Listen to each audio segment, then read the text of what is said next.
জয় গৌর, জয় নিতাই। আজ 25শে মাঘ 1431 ও 8ই ফেব্রুয়ারি 2024 একাদশী ভৈমী বা ভীম বা জয়া একাদশী। এই ভীম একাদশীর দিনে আমি শ্রী চৈতন্য চরিতামৃত পাঠ করছি। আজ আমি পাঠ করছি শ্রী চৈতন্য চরিতামৃতের আদি লীলা সপ্তদশ অধ্যায়, শ্রী চৈতন্য মহাপ্রভুর জন্মলীলার শ্লোক 66 থেকে 76। হরে কৃষ্ণ হরে কৃষ্ণ, কৃষ্ণ কৃষ্ণ হরে হরে, হরে রাম হরে রাম, রাম রাম হরে হরে। শ্লোক 66। আচার্য গোসাঙ্গীরে প্রভু করে গুরু ভক্তি, তাহাতে আচার্য বড় হয় দুঃখমতি। শ্লোকার্থ: শ্রী চৈতন্য মহাপ্রভু অদ্বৈত আচার্যকে গুরুর মতো ভক্তি করতেন। তার ফলে অদ্বৈত আচার্য প্রভু অন্তরে অত্যন্ত দুঃখিত হতেন। ইতি শ্লোক 66। শ্লোক 67।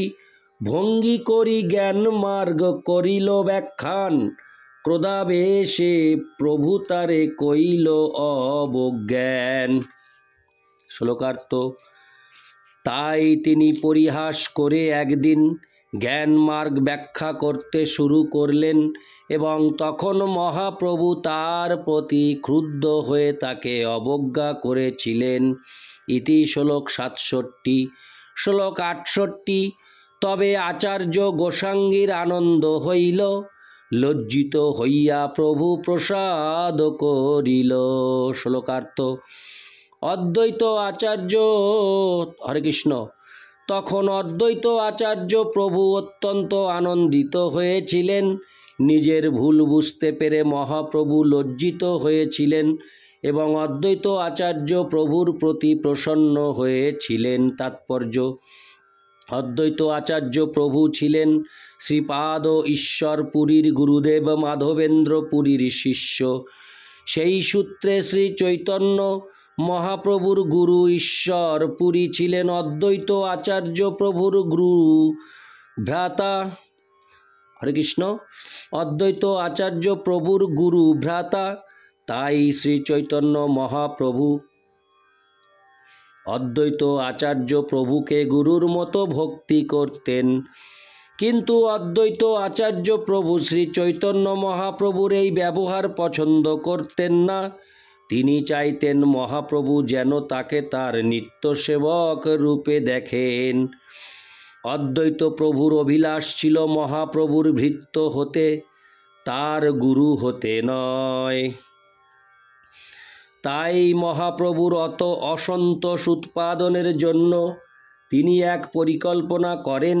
মহাপ্রভুর দণ্ড প্রসাদ গ্রহণ করার জন্য শান্তিপুরে গিয়ে তিনি কতকগুলি দুর্ভাগ্য মায়াবাদীর কাছে জ্ঞানমার্গ ব্যাখ্যা করতে লাগলেন।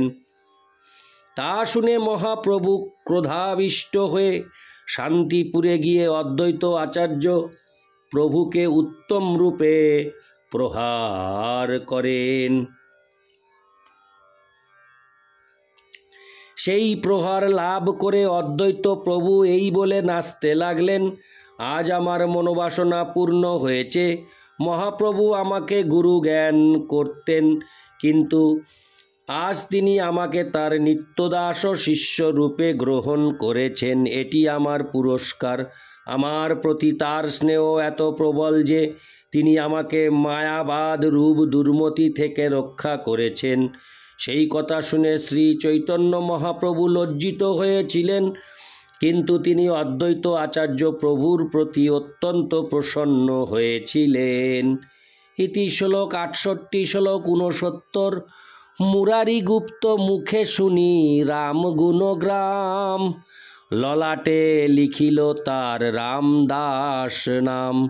শ্লোকার্থ: মুরারি গুপ্ত ছিলেন ভগবান শ্রীরামচন্দ্রের একজন মহান ভক্ত। শ্রী চৈতন্য মহাপ্রভু যখন তার মুখ থেকে শ্রীরামচন্দ্রের মহিমা শ্রবণ করলেন, তখন তিনি তার ললাটে রামদাস শ্রীরামচন্দ্রের নিত্য সেবক কথাটি লিখে দিলেন। ইতি শ্লোক 69। শ্লোক 70।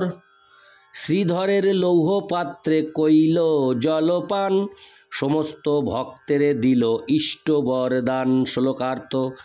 একদিন শ্রী চৈতন্য মহাপ্রভু কীর্তনের পর শ্রীধরের গৃহে গিয়েছিলেন এবং তার ভাঙা লৌহ পাত্র থেকে জল পান করেছিলেন। তারপর তিনি সমস্ত ভক্তদের ঈপ্সিত বাসনা অনুসারে বরদান করেছিলেন। তাৎপর্য: চাঁদ কাজীর বিরুদ্ধে প্রতিবাদ জানিয়ে এক বিরাট নগর সংকীর্তনের পর চাঁদ কাজী একজন ভগবদ ভক্তে পরিণত হয়েছিলেন। তারপর শ্রী চৈতন্য মহাপ্রভু সংকীর্তনের দলসহ শ্রীধরের গৃহে আসেন এবং তখন চাঁদ কাজীও তার সঙ্গে গিয়েছিলেন। ভক্তগণ যেখানে কিছুক্ষণের জন্য বিশ্রাম করেন এবং শ্রীধরের ভাঙা লৌহ পাত্র থেকে জল পান করেন, শ্রী চৈতন্য মহাপ্রভুও সেই জল পান করেছিলেন, কেননা সেই পাত্রটি ছিল ভক্তের। তারপর চাঁদ কাজী গৃহে ফিরে যান। যে স্থানটিতে তারা বিশ্রাম করেছিলেন তা এখন মায়াপুরের উত্তর পূর্ব দিকে অবস্থিত এবং সেই স্থানটির নাম কীর্তন বিশ্রাম স্থান। ইতি শ্লোক 70। শ্লোক 71। হরিদাস ঠাকুরের করিল প্রসাদ, আচার্য স্থানে মাতার খণ্ডাইল অপরাধ। শ্লোকার্থ। সেই ঘটনার পর শ্রী চৈতন্য মহাপ্রভু হরিদাস ঠাকুরকে আশীর্বাদ করেন এবং শ্রী অদ্বৈত আচার্য প্রভুর শ্রীপাদ পদ্মে তার মাতার অপরাধ খণ্ডন করান। তাৎপর্য: মহাপ্রকাশের দিন শ্রী চৈতন্য মহাপ্রভু হরিদাস ঠাকুরকে আলিঙ্গন করেন এবং তাকে বলেন যে তিনি হচ্ছেন প্রহ্লাদের মহারাজের হরে কৃষ্ণ, তিনি হচ্ছেন প্রহ্লাদ মহারাজের অবতার। বিশ্বরূপ যখন সন্ন্যাস গ্রহণ করেন তখন সচিমাতা মনে করেছিলেন যে অদ্বৈত আচার্য প্রভু তাকে প্ররোচনা দিয়েছেন, তাই তিনি অদ্বৈত আচার্য প্রভুর বিরুদ্ধে অভিযোগ করেন এবং তার ফলে অদ্বৈত আচার্য প্রভুর শ্রীপাদ পদ্মে তার অপরাধ হয়। পরে শ্রী চৈতন্য মহাপ্রভু তার মাকে বলেন শ্রী অদ্বৈত আচার্য প্রভুর শ্রীপাদ পদ্মের ধূলিকণা গ্রহণ করে যেন তিনি বৈষ্ণব অপরাধ থেকে মুক্ত হন। ইতি শ্লোক 71। শ্লোক 72। ভক্তগণে প্রভু নাম মহিমা কহিল, শুনিয়া পড়ুয়া তাহা অর্থবাদ কইল। শ্লোকার্থ। এক সময় শ্রী চৈতন্য মহাপ্রভু ভক্তদের কাছে ভগবানের দিব্য নামের মহিমা বিশ্লেষণ করেছিলেন। তা শুনে কোনো দুর্ভাগা পড়ুয়া বলেছিল, এই সকল নাম মহিমা প্রকৃত নয়, শাস্ত্রে স্তুতিবাদ মাত্র করা হয়েছে। এভাবেই সে নামের অর্থবাদ করেছিল। ইতি শ্লোক 72। শ্লোক 73। নামে স্তুতিবাদ শুনি প্রভুর হইল দুঃখ, সবারে নিষে দিল ইহার না দেখিও মুখ। শ্লোকার্থ। সেই পড়ুয়া ভগবানের নামের মহিমাকে অতি স্তুতি বলেছে বলে জানতে পেরে শ্রী চৈতন্য মহাপ্রভু অত্যন্ত দুঃখিত হয়েছিলেন এবং সকলকে সেই পড়ুয়াটির মুখ দর্শন না করতে বলেছিলেন। তাৎপর্য: শ্রী চৈতন্য মহাপ্রভু যখন ভগবানের দিব্য নাম হরে কৃষ্ণ মহামন্ত্রের অপ্রাকৃত মহিমা ভক্তদের কাছে বিশ্লেষণ করেছিলেন, তখন এক দুর্ভাগা পড়ুয়া মন্তব্য করেছিল যে মানুষকে নাম গ্রহণ করতে উদ্বুদ্ধ করার জন্য শাস্ত্রে নামের মহিমা বাড়িয়ে বলা হয়েছে।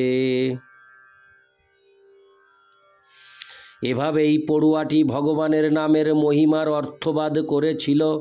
এই অর্থবাদ হচ্ছে দশবিধ নাম অপরাধের একটি। বিভিন্ন রকমের অপরাধ রয়েছে, কিন্তু নাম অপরাধ অর্থাৎ নাম প্রভুর চরণে অপরাধ সবচাইতে ভয়ঙ্কর। তাই মহাপ্রভু সকলকে সেই অপরাধীর মুখ দর্শন করতে নিষেধ করেছিলেন। এই ধরনের নাম অপরাধীদের বর্জন করার শিক্ষা দেওয়ার জন্য শ্রী চৈতন্য মহাপ্রভু তৎক্ষণাৎ সবস্ত্রে গঙ্গা স্নান করেছিলেন। ভগবানের দিব্য নাম পরমেশ্বর ভগবান থেকে অভিন্ন। সেটি হচ্ছে পরমেশ্বর ভগবানের পরম ঈশ্বরত্ব।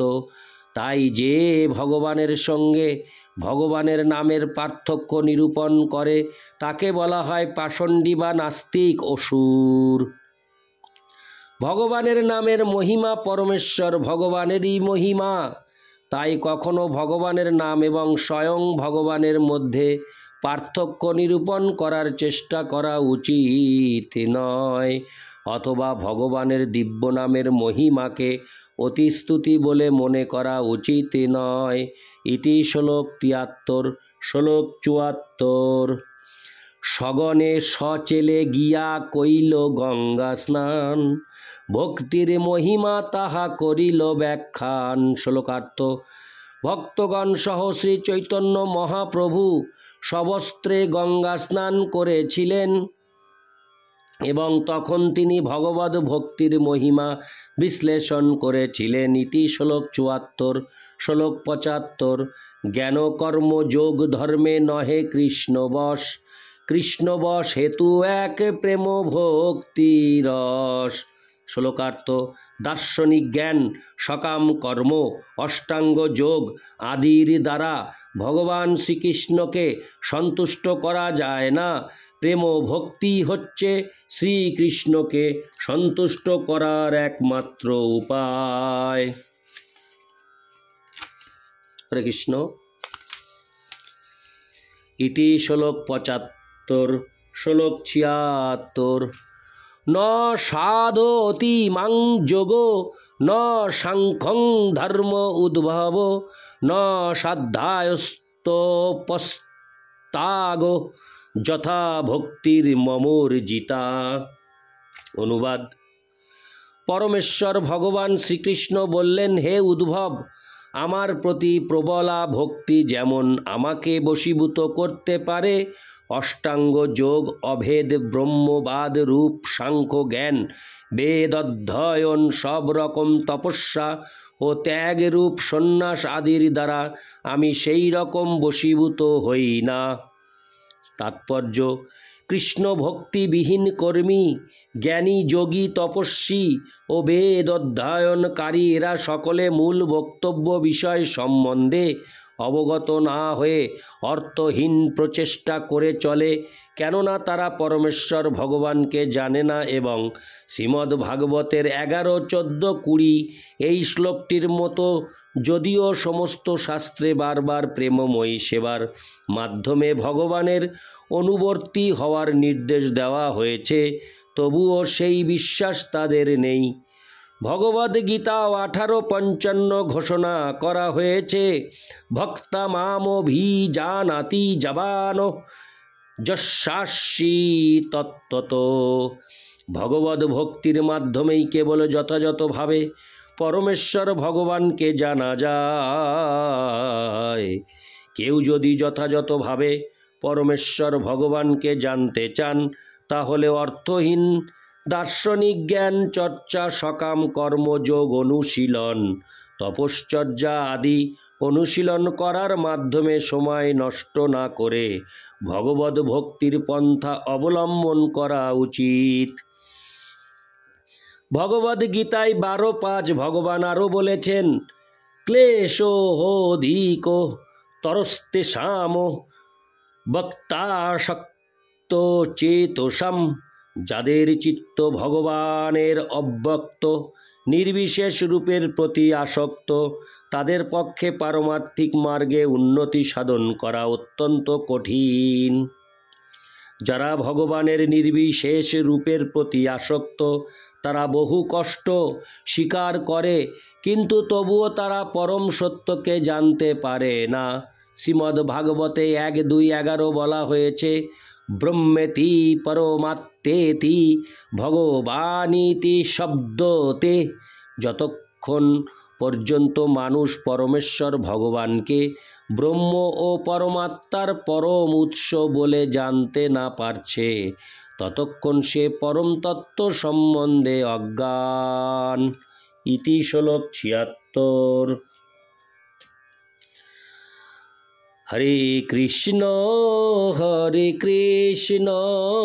কৃষ্ণ কৃষ্ণ হরে হরে, হরে রাম